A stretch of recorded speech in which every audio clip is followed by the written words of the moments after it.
के जीवन पे मैया लक्ष्मी की कृपा होने वाली नहीं है। कहते हैं हमारे घर में हम बड़े दुखी हो जाते हैं ना, लक्ष्मी नहीं है, धन नहीं है, संपत्ति नहीं है, कैसे धन आए। कहते हैं हमारे घर में 5 लोग आने से हमारे घर में धन धान्य की लक्ष्मी की कमी नहीं रहती। 5 लोग कौन हैं? जब हमारे घर में एक संत के चरण पड़ जाएं, दूसरे जब हमारे घर में एक भांजे का चरण पड़ जाए, तीसरे जब हमारे घर में जमाई का चरण पड़ जाए, चौथा जब हमारे घर में बहन का चरण पड़ जाए, और 5वां जब हमारे घर में गुरु का चरण पड़ जाए, तो कहते हैं ये 5 जो महापुरुष हैं, क्योंकि भांजे को कहते हैं ना 100 ब्राह्मण एक मान।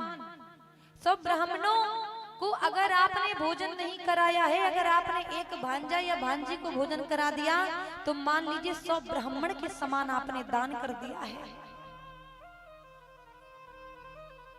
इसलिए कहते हैं इन 5 लोगों को हमारे घर में निरंतर आना चाहिए, और जब इन 5 लोगों का हमारे घर में आगमन होता रहेगा तो हमारे जीवन से लक्ष्मी की कभी होने वाली नहीं है। लक्ष्मी मैया सदैव कृपा करेंगी और आपके घर में सदैव लक्ष्मी बनी रहेगी। इसलिए कहते हैं सदैव सम्मान किया जाए, तभी हम सबके जीवन का कल्याण हो सकता है। इसी प्रकार से आज मैया सुनैना अपनी पुत्री सीता को उपदेश दे रही हैं कि सदैव अपने सास ससुर को माता पिता मान करके पुत्री सेवा करना, सदैव पति की सेवा करना। क्यों? क्योंकि पति पत्नी के लिए सर्वस्व है, भगवान है। इसलिए हर नारी का, हर पत्नी का उत्तरदायित्व बनता है कि अपने पति की सेवा करे, अपने पति को भगवान समझे।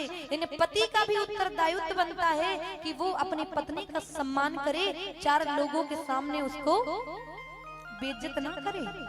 वही पति देवता हो सकता है जो पति 4 लोगों के सामने अपनी पत्नी का सम्मान नहीं करता है, उसको डांटता है, बेइज्जत करता है, और कमरे में जाकर के कहता है कि हम तुमसे बड़ा प्रेम करते हैं, डांट दिया, क्षमा कर दो, सॉरी।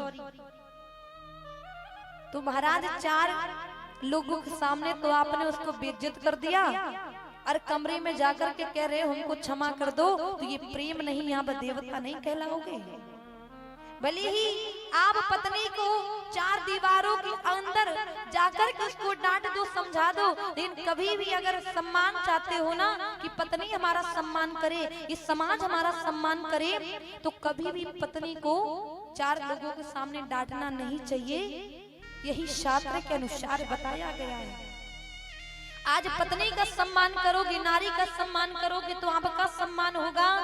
और हर स्त्री को भी अपने पति का सम्मान सदैव करना चाहिए, क्योंकि पत्नियों के लिए केवल एक ही भक्ति बताई गई है, एक ही नियम बताया गया है, सदैव एक दूसरे का सम्मान किया जाए। और जब आप एक दूसरे का सम्मान करोगे ना, तो महाराज यही तो जीवन है, यही जीवन का उद्देश्य है, यही सुंदरग्रस्त जीवन की पहचान है। क्योंकि सबसे महत्वपूर्ण बताया गया है कि ग्रस्त जीवन है, लेकिन इस ग्रस्त जीवन में सदैव प्रेम होना चाहिए, समर्पण होना चाहिए। और जब रिश्ते